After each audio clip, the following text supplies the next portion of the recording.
Good morning, friends, and welcome to another edition of Unlock with Unlock brand by Bradford India. Bradford is a global licensing firm started way back about 37 years back in New York, and we operate out of US, UK, and India. The company has worked with all the iconic global brands in terms of their extending their brands through licensing in different parts of the world. Some of the brands which we are very proud having a very long association as companies like PepsiCo. 30 years we've been working with Pepsi for in many markets to really take the brand to different categories. So today I have a privilege to bring Divya Agarwal. Divya is a creative director at a brand called Kazo, and they are a client of ours, and we know Kazo for many years. Phenomenal job they've done in terms of creating a brand in the market, and we now looking at extending Kazo to through licensing in different categories. But before I even go to Divya in terms of talking about what is the plan of licensing and things that I would like to hear the story from Divya being a creative director herself and part of the family and what is the story behind Kazo? How the Kazo really happened and what was the inspiration and how over the years, because it's also very important that the brands in over the years evolve and stay relevant. And now I think even in the family it's moved to her, and now she's building up the brand, and so we'd like to hear from her in terms of what is the story, how it started, and what does she see the brand now? Because at her age and the audience she relates to, what she sees the brand is in, and what kind of a brand evolution would happen over the years. Over to you, Divya. Just make a little introduction, and then you can really introduce the brand. Yes, so hello everyone. Gaurav, thank you for having me here. So about Kazo, Kazo was established in 2007 and it was a pure product of passion. So it was started by my dad, Deepak Agarwal. He has been into the garment and the fashion business for over 2 decades now. We started off with our own manufacturing and export to European countries. His company, BL International, was the first parent company, and then in 2007, by over 15 years, he gained expertise in the fashion business. And I think Kazo began with the inspiration behind Kazo was that being in India, there are multiple manufacturers and exporters, but we were always standing out as an exporter because we were a design-centric export house. Like, majority of the styles that we produce were our own designs, and we were offering them and buyers were buying them. Otherwise, how generally it works is the buyers should give you their own designs and we just produce them. But we were standing out in the market, and we were known because we were able to offer them that input of fashion to the buyers and convince European countries. Being an Indian supplier, we were able to convince them what is the trend. Then in 2007, so it was his passion. It truly started out as a small thing, and it was just something like his hobby, more like a passion that he wanted to make a brand in India. And I mean, the story goes like he registered the name about 2 years ago because he was like, I want to do something like this in the future. But then in 2007, we were offered a space in the Great India Place, GIP Mall, and it was close to the office as well. So he was like, okay, let's start. First, we actually bought the store. And we rented out the store, and then he was like, okay, now we have to build a collection. So that's how it started off. And now, and that store is still there with us till date. So, and now we are 13 years in, and we're currently sitting at about 170 plus selling points across Pan India, along with all e-commerce visibility. Yeah, and we started off with women's wear. We also moved into multiple other categories in the coming years. I mean, early on, we added bags and accessories, which actually complement directly to the category we launched with. But then I think in around 2010 or 2012, we did do menswear for a little while, but then we realized menswear once was okay, but it was a completely different line. So we decided to stick with just women's wear. So currently we have, in terms of our categories, 13 years later, we're sitting with Western wear, then clothing, apparels, bags, accessories, hairbands, and we recently, about 2 years ago, launched fragrance as well. So that's just a little summary of how the story came about. No, it's a fabulous story in 13 years to build a brand, and I've known Deepak ji for He's very, very passionate and very focused in terms of what he wanted to do. And this whole life cycle, I know a lot of companies tried, and especially building a Western wear brand in India is not an easy task. And I can tell you this this in that we've seen a lot of players coming in, and most of them have backed up because they don't get it. They don't get it. It's not about just being a producer. You know, a lot of export goes from India. That's fine, but building a label or building a brand, that also from a Western wear was a very big task. And it's not that it's not done in the other parts of the world. You know, so you see a lot of brands being built like look at some of the Spanish brands, and almost all brands are now coming from Spain. They historically not the Italians and the French and things of that nature. So they've really mastered this industry, not for themselves, but they've mastered the industry for the world. So I mean, and I know you have to be while you also went into, as I said, men wear and a lot of other cases.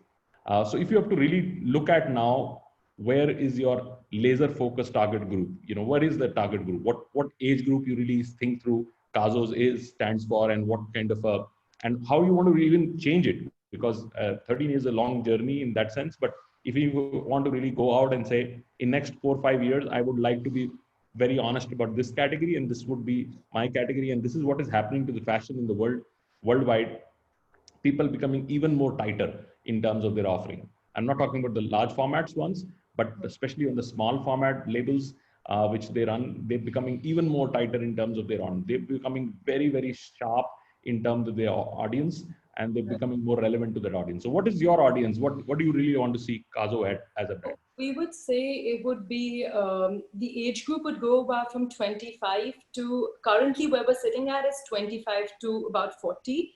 But I would say in Kazo, we do multiple categories of clothing. Like if you know, we are actually in one of India's first Western wear brands. So like I would say below 25, we do have an age group 20 to 25.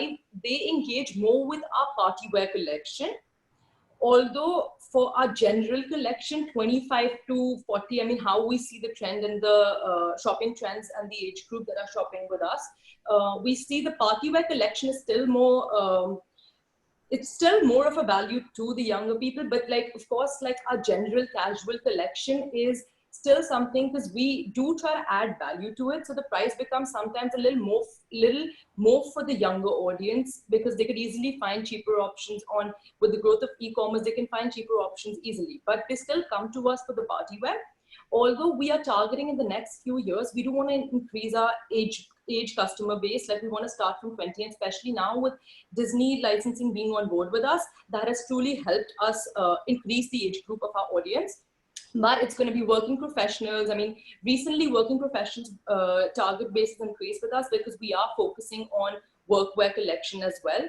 But it would be like mainly how we were sitting before was 25 to 40 and more mature, and women who want to look trendy but also not, they want to dress up a little bit. Like it's not, they believe in a little extravagant lifestyle and affluence and things like that. They want to see value for their money. They don't, if they want a basic shirt, they will be willing to pay the price for it, but they want to see something, the extra element, which I think we bring about. Like if we, I mean, market is such that it's easy for brands to replicate trends easily. But how we stand out is that we add a Kazo identity to it. Like we know that we're known for a little bling or a little value addition. Like if it's a simple shirt, we will elevate the buttons and stand out. So you'll get the same shirt, plain basic shirt for the same value at any other fast fashion retailer. But we would like to add a little value to it, so our customer feels like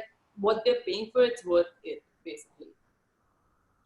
And how's the loyalty today? I mean, what do you think is a loyalty element in the consumer today? You know, because you're also young, and now let's talk about as a consumer, what is the consumer doing and how it's behaving? You know, because I feel that the earlier days, especially for men, and then I think followed by women, they became very loyal to a particular brand. If a man starts buying a shirt from a particular brand, they would continue to do that. I feel that the loyalty is getting no more in existence. People are becoming, in terms of their preferences change, their priorities change. How do you really cope up with that? You know, how do you keep your business model so relevant at every time that you are at the top of it when the people making the purchase decision, and you are at the top of it? So what is your viewpoint on the loyalty side? So I feel with the changing dynamics of the fashion industry and a lot of competition being in place, like from my perspective as a consumer, fashion is something that, I mean, it's hard to make girls loyal to and women loyal to fashion because they just want, they see something and they want it.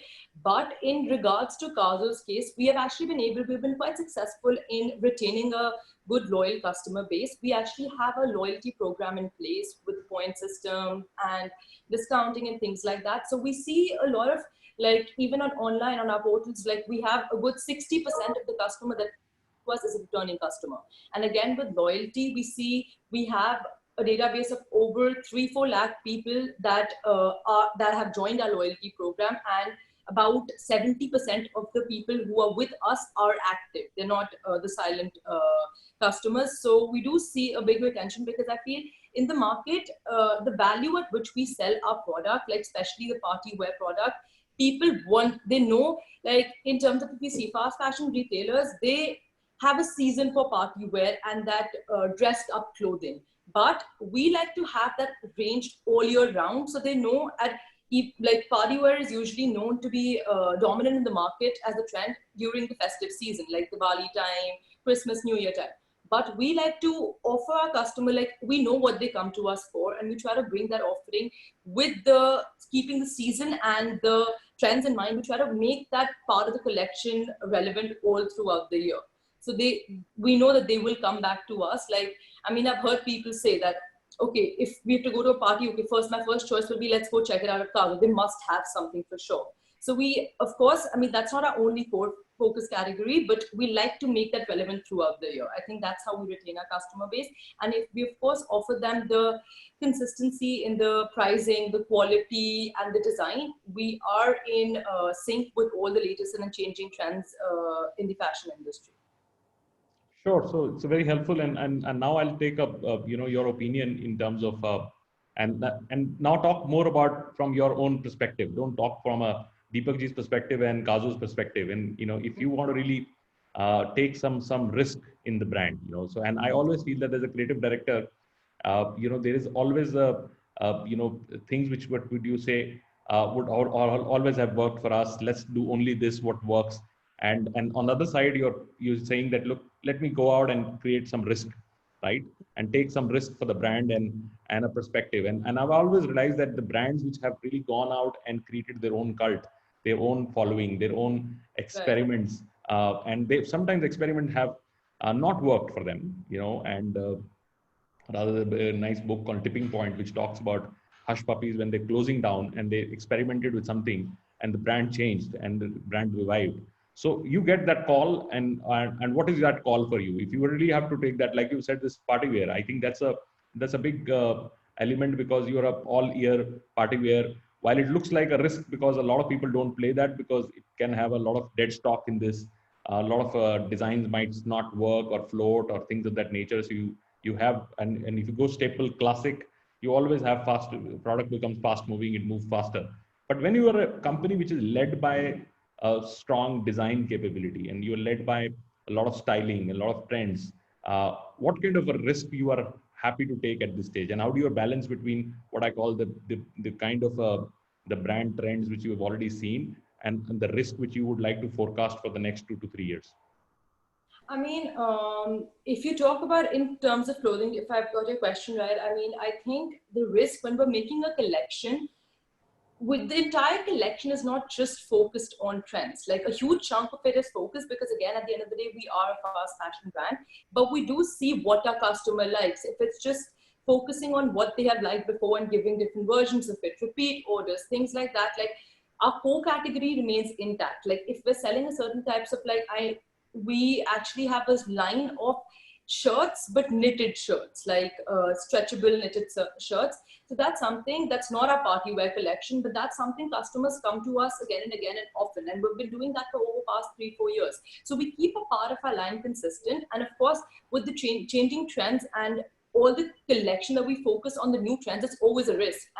But you also have to see there are multiple trends that come every season into the market. We have to see what trend is relevant to our own brand. And sometimes there are some trends that may just not work for us. Like not every single trend is meant for every for every brand. Like, we have to see how the trend is coming up in the market. We have to see if we fit with it and then evolve and then actually work upon it. Not everything is something that will suit to us. So we do take that into consideration quite strongly. And I think that's how we try to manage our risk factor.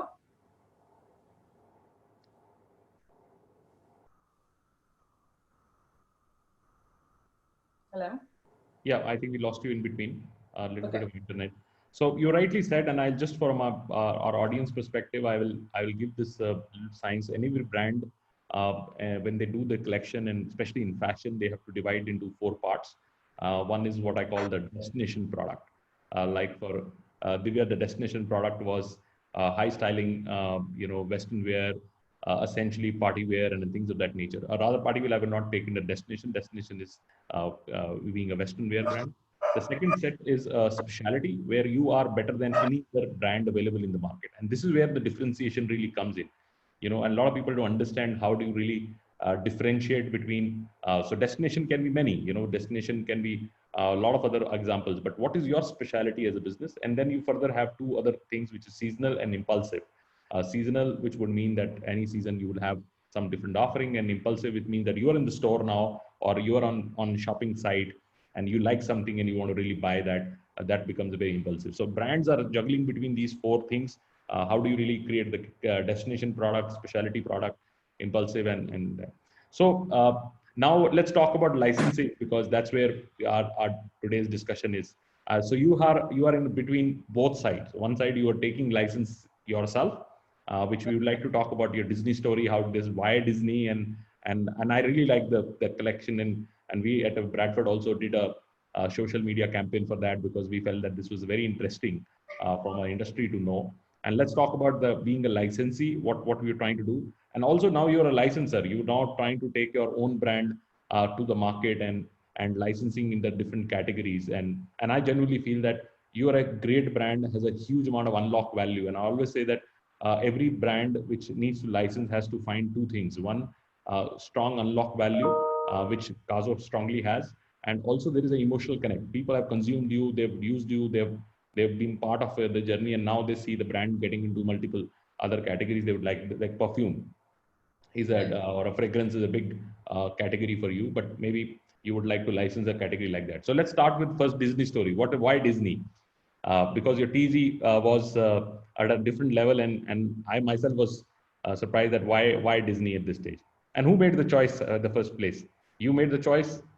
Okay, so it started off like I got an email from Disney actually last August, saying that they'll be willing to collaborate with us and give us the licensing rights. So I mean, the talk started in, I think, beginning of August, and then yeah, we were multiplying. We were 2 worlds, because we've never been known as a casual brand per se, although we do have a casual offering, but in the market was still known as a dressy and party wear brand.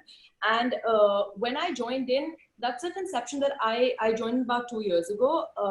I wanted to bring about a change in this mentality that yes, of course, fashion, party wear and dressed up occasion wear being our core category, we don't want to lose focus from that, but we want to increase the contribution to a women's wardrobe through multiple other categories. So when Disney came about, we were doing t-shirts as a category and casual wear before as well. But it was not that predominantly known to the people.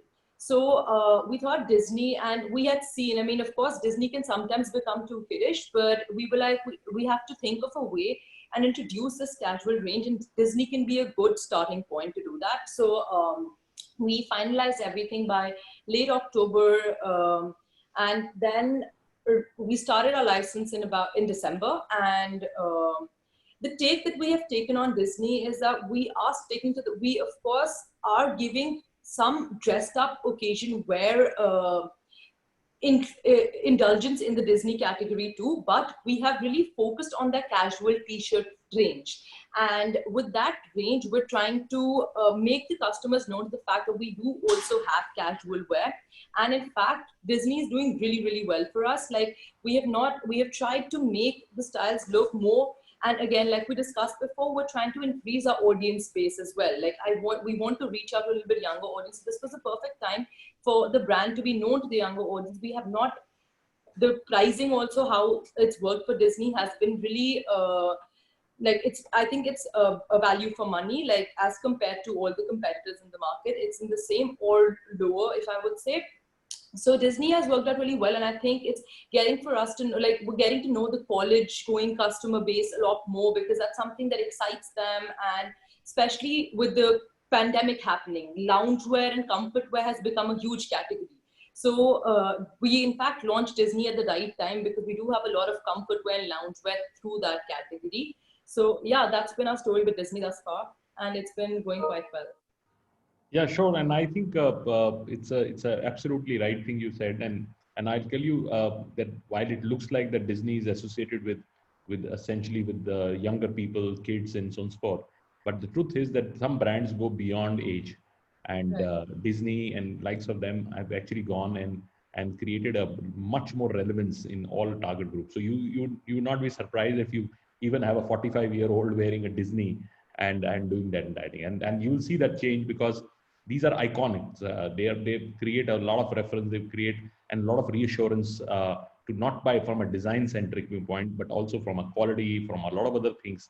The brands, the licensing. That's what I educate a lot of people who come and say they take only the licensed brand just for the sake of perspective that they can improve more sales or they can get into a particular target group, but they don't understand that brand licensing also brings a lot of reassurance, reassurance of better practices. And as Disney would have not partnered with you if you're not seeing ethical practices in your manufacturing and a lot of other things. They're very particular about that, and I would like to hear that what kind of a selection process they did, because these companies are not just about extending the brand and taking a royalty. They also go backward and reassure that Right. the practices are much more. So when a consumer is buying a Disney product or any other valuable company's product, they also are talking about that they have a lot of ethical practices been done in their manufacturing processes. Right, right. So just to add on to it, like in terms of how Disney selected us, I think we have actually been working as a manufacturer, like for some other Indian domestic brands, we are actually manufacturing for Disney as well, like their clothing with their own name. So we were actually in the supplier base as well from the perspective of BL International. But well, I think how Disney reached out to us, like what we were talking about, creating a brand is important. Like I think, of course, Kazo is known in the market, like as an Indian domestic brand. And especially, I think Disney this year was focusing a lot on their fashion licensing bit. And currently, like, you know, how you have trends in the market, like, oh, like smoking or a particular color is a trend. Disney has kind of become a trend right now in the market. Like if you see some of the biggest retailers, Zara, H&M, they all have a license, ongoing license with Disney right now. So I think the timing of it really helped us, like to settle down on the Disney licensing. But I think how the selection process worked is they saw that our products have a value, and this is a range that we were also missing. We were never focused onto t-shirts that thought that we can increase our offering. We knew that our products have a value and they can be priced right. So I think that's how the selection process worked. And they reached out to us a couple of times before, from what my dad told me, like a couple of times before I joined in. But then when I was here and they reached out to us, that's something that really excited me. I'm like, okay, yes, this can be a starting point to also engage the younger customer base. Although I do agree with your point of view that Disney is not limited to the younger consumer base. It does have a mature consumer base. So yeah, that's when we decided to go ahead with it. But I'm sure they must have done the due diligence in terms of how we are as a brand, our ethical practices, and all those things. So I guess we did pass the test. Sure, absolutely. And Mr. Jain has asked one question, and I'll just take up that piece. He's talking about how brands make it more effective and also cost and operations. Mr. Jain, I think licensing is a very careful decision for companies to do that. I mean, you need to really put a clear forecast in terms of what kind of sales. Like Divya has done the licensing for Disney. She would have actually done a couple of seasons forecast in terms of what numbers they can do and how much you really want to go out and extend the brand, what kind of sale numbers you will be able to do. On that, you need to really commit your royalties. while licensing really helps because it takes your ticket value a little up. When you're buying a licensed product or buying an entire thing, you obviously get $1 extra. So you obviously give the share of that to a potential, your the licensed brand. But one has to do a very careful planning. And I always advise the new licensees to be a little conservative in the first 2 seasons or first 2 years, and then start ramping up your licensing program. And it should be a very strong and a long-term strategy to do that. And I think, and if you have already built in distribution, like Divya had, the Kazo had already 170 point of sales. They are available online. When you have that kind of ability, it's much easier to do it, because then you can easily bring in a license program and quickly go in the market and use your distribution to really reach out. So Divya, let's go on now on your licensing, because this topic is today's Unlock brand is all about what is Kazo's plan, where is we are going, and why now looking at licensing. And we're very proud at Bradford that we're working with you to develop the whole brand strategy and also going out and extending the brand. So what is the plan? What is the categories you want to really see, and how licensing is coming for you?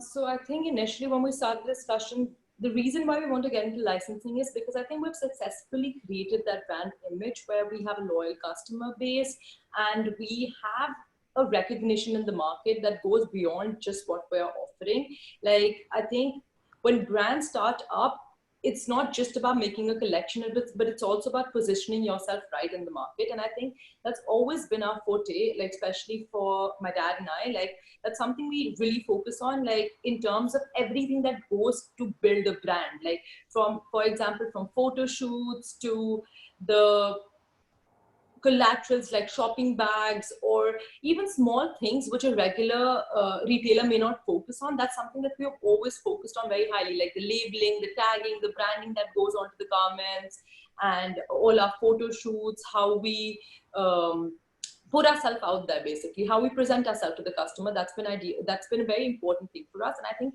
because of which we have been able to create a brand image. And I think that's where people and brands in India struggle. Like in Kazo's case, for the longest time, people never knew. Like I think in the last 2-3 years, it's been people that Kazo is a domestic homegrown brand.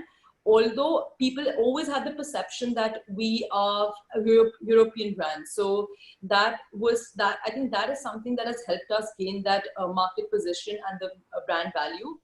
But now going on to licensing, I feel like since fashion was our forte and we launched the brand into fashion and accessories, now with licensing, we want to penetrate a little more into the market in different categories. And I feel for the licensee also, we could be a good match because we already have that brand image established in the market, and we do have a certain loyal customer base and a credibility that goes along with the brand. So for the licensee, that would work as a good way for them to also penetrate with a new kind of product range in the market. And for us, we also want to diversify into different categories, but not beyond our expertise. Like, yes, we were willing to take the risk from fragrance all by ourselves, but through licensing, we will be able to go further into the market without all the risk on ourselves. But again, of course, at the same time, we will be controlling the price, the quality and the design very strongly.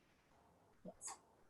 Yeah, I think so, and absolutely, and this is a temptation which a lot of people get when they build a brand, and the temptation is, let me do this category also myself, this category, where you don't have competence, and Right. and this is a mistake a lot of Indian brands have really done, that they start extending themselves and spreading thin.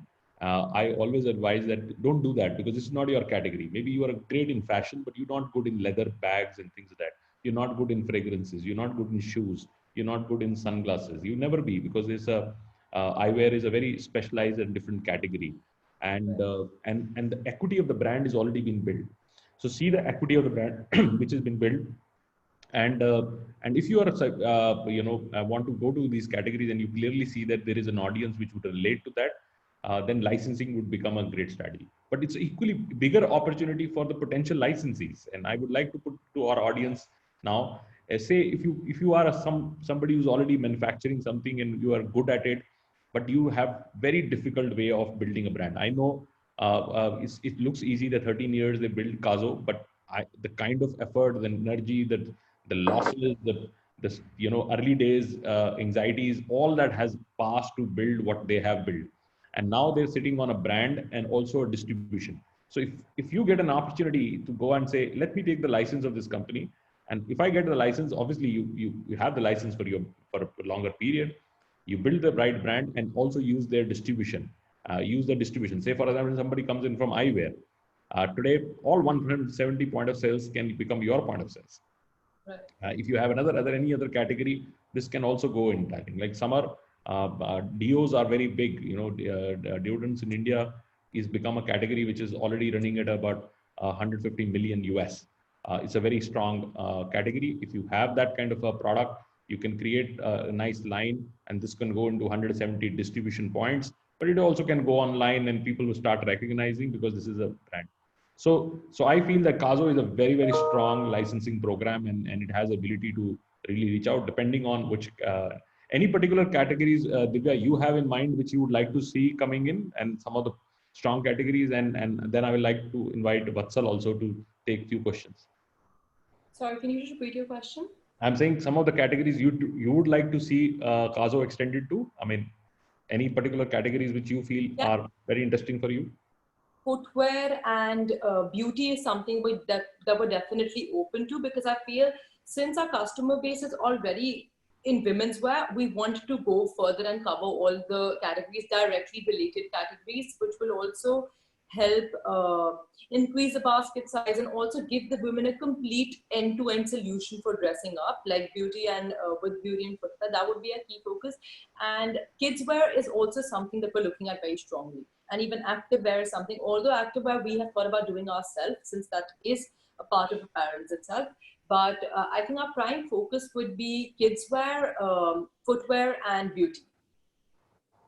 So yeah, I also feel that because you've been extremely good at party wears and things like that, so maybe even the entire beauty line, personal care, cosmetic, can become a very, very strong line for you. I would strongly say that eyewear with a good retailer, topmost retailer, eyewear can be a good category, and comfort wear across board can be a very interesting and a strong category to do that. And Priyanka is asking a question that what inspired you to launch a fragrance for Kazo? I mean, so what? Okay, so I can take that question up. I mean, fragrance was something that my dad always wanted to add as a category, and I also personally believe that fragrance is very important for women to complete her own look. Like, I personally am a fan of fragrance, so we had a lot of belief in it, that that is something also that is easily accessible. Like, it does not take up too much of the retail space in the stores, and again then it is also something that helps women complete the look. Like, I personally feel like fragrance is something that you would want to end your complete fashion outfit with. So we in fact launched fragrance about 2 years. It's going to be 2 years in February, and licensing was actually something that came into our mind from there, because I mean, clothing, jewelry, and bags are something that go hand in hand. But then when we diversified into fragrance, it was something that has performed really well for us. And then we were like, okay, if fragrance, it wasn't licensed, but since we did it and it worked really well for us, we thought that, okay, now is the time that we should look into licensing other products, because of course we are focusing currently on categories that are expertise, but we want to go further and penetrate further into the market, but not where we're not the experts, like, of course, like what you said, that other manufacturers of other categories that we don't deal with, they may have more expertise in terms of dealing with the manufacturing, and of course we can match the designing and all with our brand's identity. But yeah, another category which can be very good for Kazo can be home. Home has right can be a very, very interesting category, from soft furnishings and things of that nature. It can be a fabulous category to come in. So multiple other categories can come in. Over to you, Vatsal, for a few of your questions. Thank you, Divya. Thank you, sir. That's really wonderful to hear about the story of Kazo, how it has started off with, being an export house to creating a complete fashion label in today's Indian market. This is something which is very difficult as of now. with already so many private labels coming on board, and with this rise of all this e-commerce players and all of that, they've already given us so much of space to so many labels to come on board and start selling up their stuff. And I think Kazu has done a really wonderful job in setting up that perspective in terms of the fashion, in terms of the lifestyle, in terms of creating that complete label. From the licensing perspective, my question to you, Divya, would be: what attributes do you think probably when you were planning to get into licensing with Bradford, or when you were planning to get into the complete licensing program for Kazo? So what attributes that you thought, that has to be kept in mind while getting into the licensing program? What controls should be taken care of? And how you should manage the entire extensions also? So a couple of things I would like to understand from you. I mean, I think the key focus for us, of course, like I've already shared with Mr. Gaur, the categories that we are willing to extend the license in, and I do believe home furnishing could be a great one too. I think the main thing for us is the imaging, like the brand imaging has to, that's something that we will control very strongly, how our brand is going into the market. And then again, of course, quality and design. That's something that we have kept consistent with our consumers from the day one, that we have been standing very strongly behind the quality and the design control. And again, also how we present our designs. Like, of course, like, I mean, from in our case, like everything is very well thought out. From the, like, making a garment is one thing, but then again, how we are branding it, how we are photo shooting it, how the photo shoot takes place, or how the tags are added. I mean, that's all something that's been very important to us. So I think very tight control over how the product is being designed and also being branded, how the brand name is being used onto the product. Because if you see, it's very hard for brands to come, especially domestic brands. I mean, I don't know that many domestic brands that have been able to sell their name. Like, for example, in Kazo, before Disney, the only t-shirts we would have are our own branded t-shirts, and our bags, and all our bags have a very strong Kazo branding on them. And in fact, as an experiment, one season we made a few bags without our branding. They actually did not sell. So people are wanting our brand, like they want the brand name on it, which I think is a huge achievement, because it's very hard to get people to actually want to buy the brand, not just the product. And I think that's something we will focus very strongly on, how our branding is being incorporated onto the product. And I believe the how you develop the entire logo of the, yeah, please. I'm not talking. Yeah. So in fact, I believe how you have developed the logo, or how you have created the entire name. So I think that's also something which is very important once we reaches the customer, because that's what is going to be there in the minds of these customers. Okay, fine. This is how Kazu is written, or how that's that K or KAZO is being printed on the bag.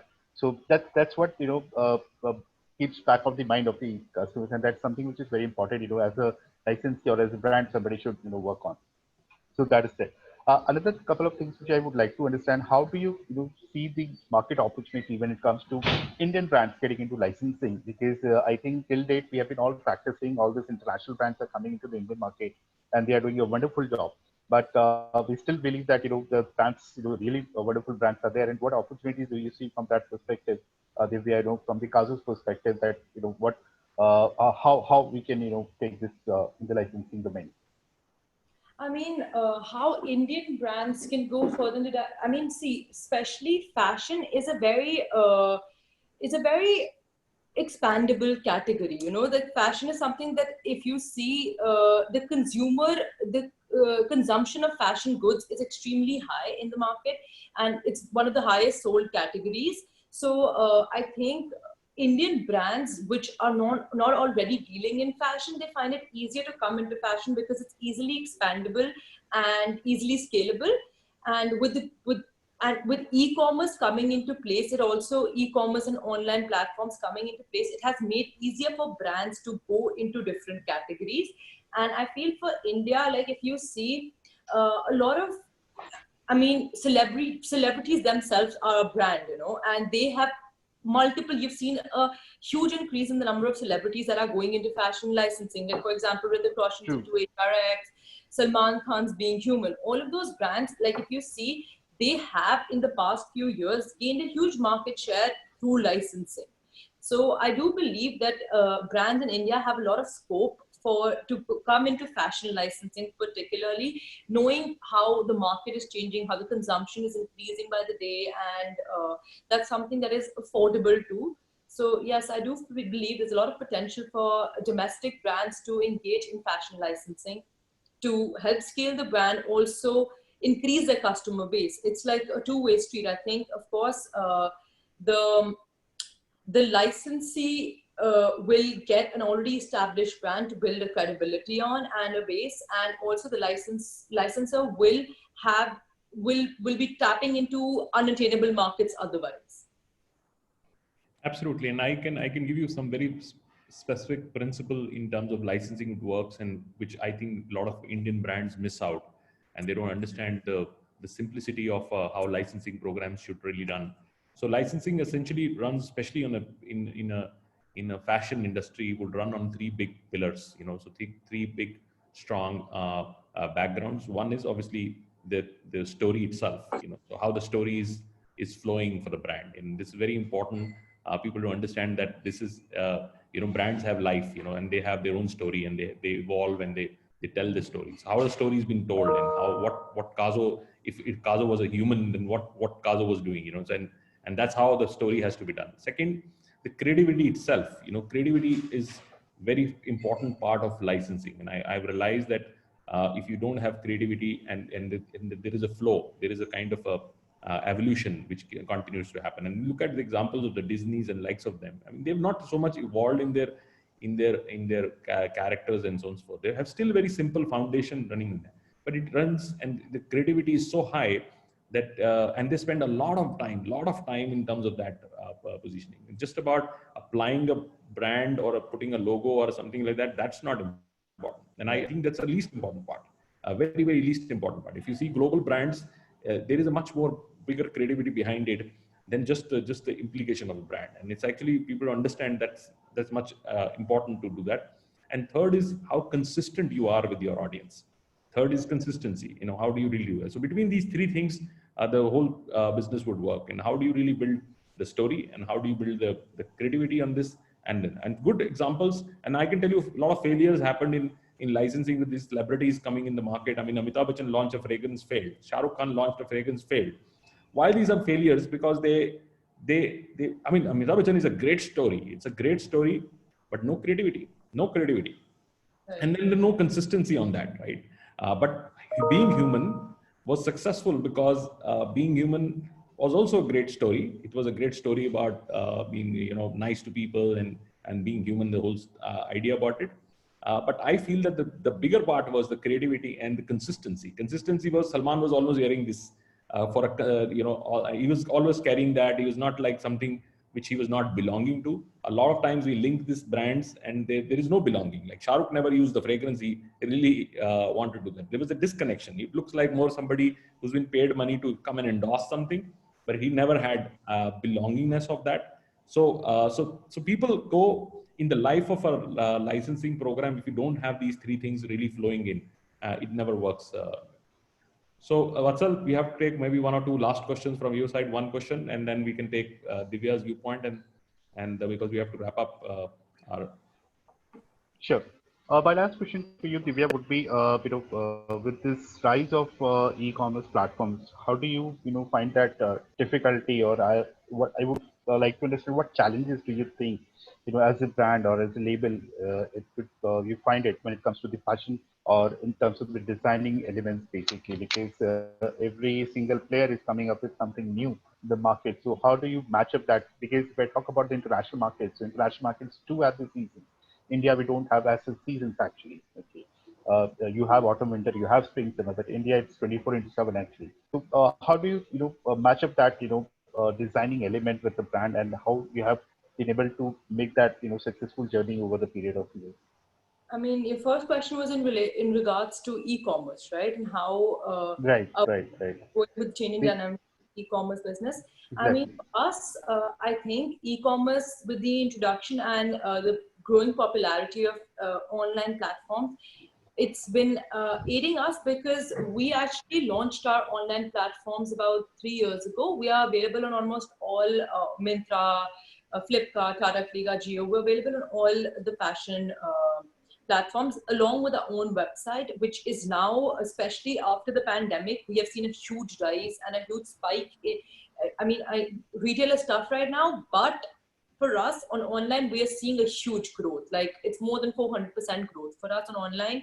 So I think the ease of doing business is becoming easier because, of course, e-commerce is a much more it's the targeting the to obtain the right customer base. It's much more practical in e-commerce, I would say, because you can target the right audience and you can, with the algorithms in place, retargeting them. And then also the cost of digital advertising is much I would say inexpensive, is inexpensive as compared to the traditional channels of advertising. So I think e-commerce in a way has helped boost business a lot. And of course, there's another side to every story. So I think with e-commerce coming into place, a lot of smaller brands have that power to come into play.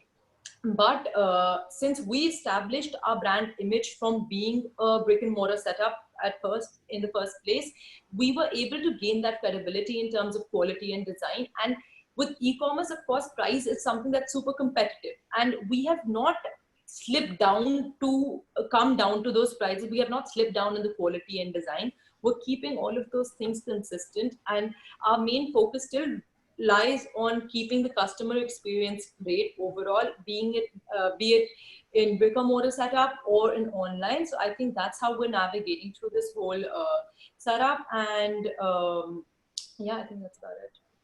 Definitely, I think these two fundamentals, when we talk about the quality and design, this has to be something at the forefront while working out the fashion label. Because in fact, if I talk about this marketplaces, they have come up with multiple of their private labels actually. Myntra has launched close to about 25, 30 private labels of their own. But again, the kind of expertise or the kind of the knowledge, the domain that you come from, having that international essence of what internationally, European countries or US markets are doing in terms of the design, in terms of the tech packs, in terms of the colors, in terms of the everything. So I think that's where you play, and you have created that wonderful segment in the market. So I have one question I would like to just put up that's from the audience. So what is Carzo strategically working on when it comes to licensing? What's the strategic thing? What strategic thought that you have when it comes to licensing for Carzo? One strategic thought that we have when it comes to licensing to Carzo, I mean, I would say it's going into our non-core categories and further penetrating into the market. And I mean, yeah, I think that would be it, to penetrate further into the market and scale our brand through the categories that we aren't the experts in. So that would be our main strategy, to see a wider consumer base and increase the consumption of the brand also. And leveraging what it built. Yes. Absolutely. Leveraging the brand which has been built with the and brand has much bigger opportunity to really flow to the same customer base and the same target group, which already knows you but consumes only one part of it, and they can also consume a lot of other things. So that's always exciting about licensing. But you have to be very careful in terms of selection of a a licensee partner, the quality, and how do you go to the market. And this all is very carefully. So Divya, in the interest of time, we have to really wrap up. So any last word from your side? You are the right place, right structure, and big responsibility on your shoulders, because now you're taking the legacy what your father has built and with his passion. And now, but I would say he's done the right thing to give you this, because you're the right age and relate to the brand, and the brand would start flowing into many more exciting things coming from the house of Carzo. Yeah, I think I'm excited to see what the journey holds. I'm excited to explore the whole licensing program with Brandford, and yeah, I'm excited to see what we come up with, some new categories, and to see different products other than fashion, which I see on a daily basis. Look forward. Definitely, Divya. That's what Bradford is going to be. So thank you so much, Divya. That was wonderful having you today. Thank you so much for having Thank you very much. Thanks, you. friends, for joining us on another edition of Unlock Brand with Bradford. And this is every Thursday. We do that at 11 o'clock. Yeah. And so please reach out to us if you have, interest in partnering with Kazo, any of the categories which you feel is very interesting. As I said, we're very keen on looking at eyewear. We're looking at personal care. We're looking at cosmetic. We're looking at loungewear, lingerie, a lot of other categories, home. These all categories are available. So if you have any interest, please reach out to Vatsal and we'll be more than happy to have a discussion. And any other creative idea which comes to you, which you think can be extended to a fast fashion brand, Kazo, then we can talk about it. And if any other interest you have in licensing, then also you please reach out to us. And thank you very much. Thanks for participation. Thank you, Divya. Thank you. Thank you, Divya. Thank you, sir. Thank you.